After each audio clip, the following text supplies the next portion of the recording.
My name is Frank Senese. I'm the CEO of Roni Mac Bar. We're a build your own mac and cheese place, kind of like a Chipotle, but for mac and cheese. At what point did you actually decide or realize you could franchise your business? Yeah, before we ever opened, we decided to make the business something that could franchise in the future. So every decision from the beginning was, how does this work across 1,000 stores? I love that. So you kind of started with the end in mind. Now, as a founder, an entrepreneur, oftentimes a lot of these businesses out there, they have this fear factor inside of them. I can't franchise my business. Oh, that's for like the big companies. That's like the McDonald's. How did you overcome that and really set your compass in the right direction to really go after this? Philosophical, I guess, but every time in my life that I've ever been like, screw it, I'm just gonna try it. I really believe that it's gonna work. It does work. And every time I've, not in a gambling sense, but in the sense of, hey, if I just, burn the bridges proverbially, behind you, or you're like, okay, all I can do is this, quit my job, only worked on the cookie dough business. Great. Now I have to make it work. And I believe it's gonna work, and that's why it worked. And then when we saw the power that we had with the new brand, Roni's, knew we had to put everything into it, but we couldn't have backup plans. And, our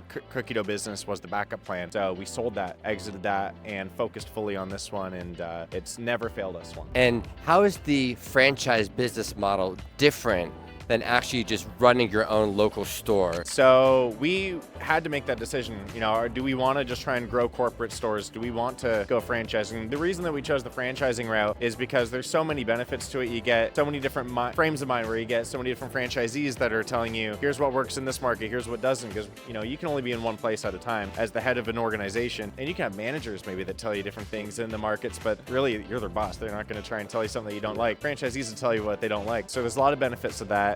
Capital, it's a great source of instant capital when you get a franchise fee and royalties coming in. With corporate stores, you have to spend all that money to get your stores open. For us, there's a lot of brick and mortar. Some franchise systems, you don't need to worry so much about that. But for us, having someone else up the capital and we just help them run it helps us expand. And most importantly, the supply chain, we get a lot of deals in bulk just because we have X amount of stores, when if you're trying to do it corporate, it's going to take a long time to get the number of stores to give you that buying power. When franchising, you get a lot quicker. I love that. Well, congratulations on all your success, and we wish you the best of luck. Like and follow to stay up to date with everything you need to know about buying a franchise or converting your business into the next big franchise concept.